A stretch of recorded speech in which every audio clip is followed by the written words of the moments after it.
Welcome to Programming Knowledge.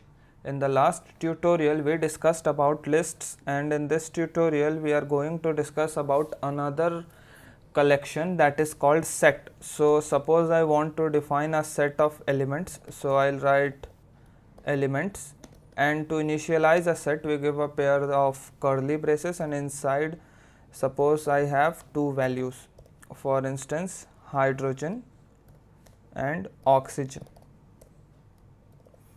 Okay, so now over here I have defined a set elements that has two values, hydrogen and oxygen, and to iterate through each value we can simply use the for each loop. So for that we write for var x in halogens,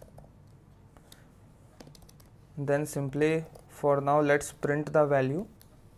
Okay, and now if I run this, hydrogen and oxygen should be printed in the screen. Okay, my mistake, instead of elements I have written halogens over here.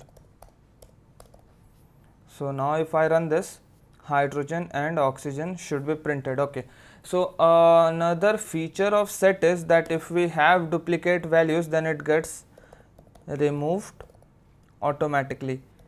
So for instance, suppose I add another hydrogen. Okay, and now if I try to run this, we will get a single hydrogen printed on the console.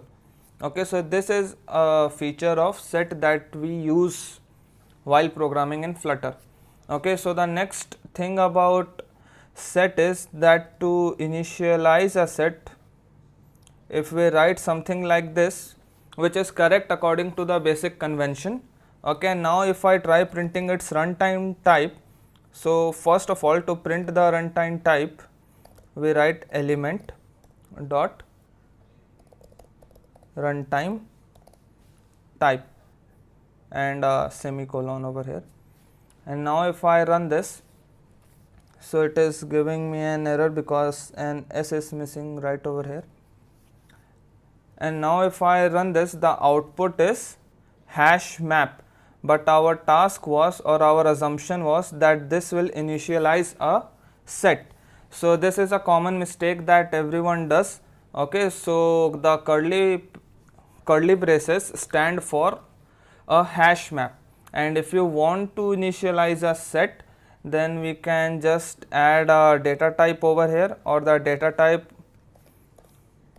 of the values which we are going to store. And now if I run this, this should change from hash map to hash set.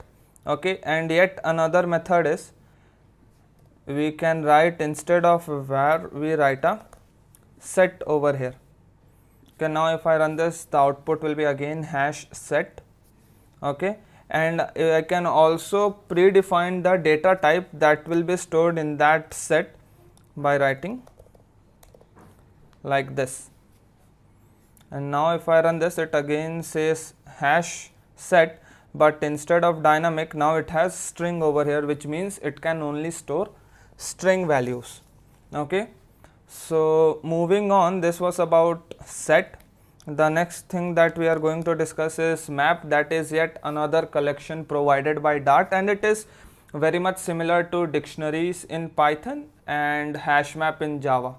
And for different languages there is also some reference to this type of collection. Okay, so you understand that how much important this map collection is.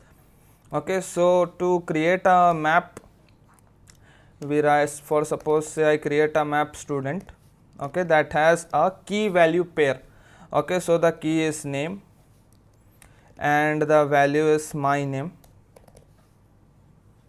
Okay, then a comma, then the another value, that is another key, that is age, and the value is 20. So mark over here I can store different data types as my key and as my value. Let's say the third value is email.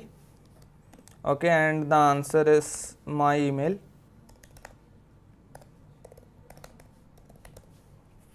Okay, so now over here I have a student map that has three key value pair. The key is name, the value is Rishabh, key is age, the value corresponding to that is 20, the key is email and the value corresponding to it is my email. Okay, and now suppose I want to print a particular value So that can be done using the key. Okay, so suppose if I want to print my name, so inside print I'll first write the map name, and then inside square brackets I'll write the key name. Mark over here I have my key as a string, so the key over here is also a string. Okay, and now if I run this, Rishabh should be the output. Okay, so this was about map, and over here we finished the collections. Now moving forward, the next thing that we are going to discuss is functions, or you can also call them methods if they are inside a class. So over here this void main is itself a method, itself a function, the most important function in any Dart program. This is where the compiler will start executing the code from. Okay, so now suppose I create another function, a very basic function called sum. Okay, I am writing dynamic. Before that, that defines the return type, and dynamic stands for the value will be assigned, the data type will be assigned during runtime. Okay, so the return type will be dependent on the inputs that we give. Okay, so if I write var n1 comma var n2, okay, now simply I just return their sum.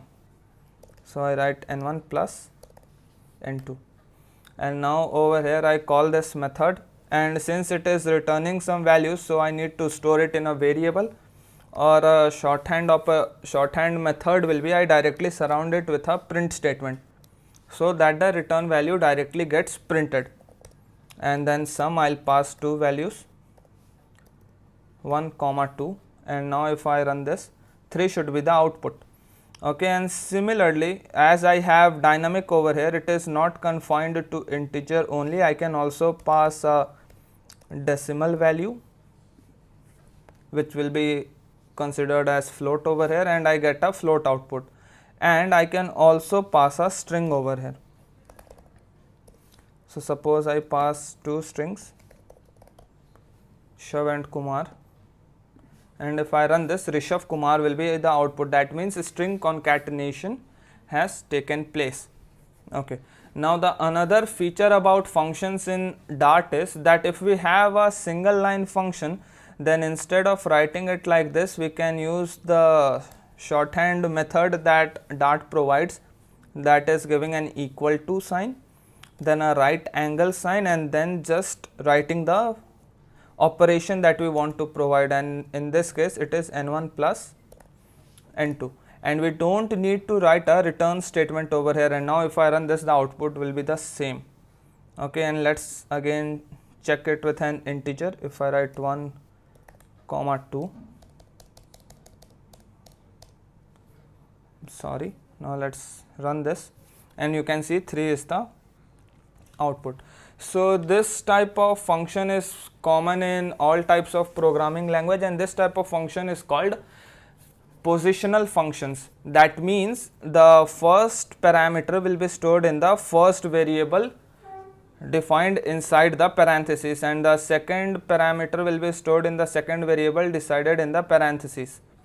Okay, and the next type of arguments are called named arguments, where we don't need to worry about the order.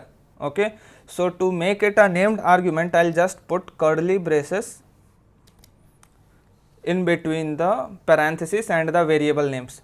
Okay, and now I can pass any value as per my choice. Okay, so I want to pass the n1 value, so I'll just write the key name, give a colon and the value, comma. Similarly for the other parameter, I'll write n2, that is the key name, and a value.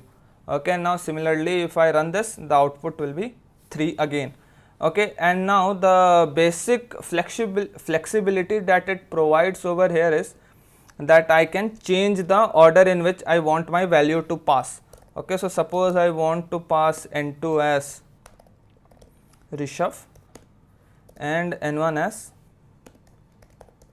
Kumar. So now my output will be Kumar Rishabh.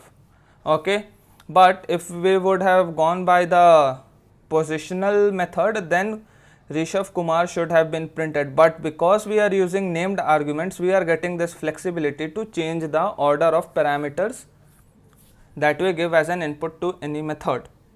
Okay, so this will be it for Dart deep dive. In the next class, we will start with exploring Flutter and widgets that we have in Flutter.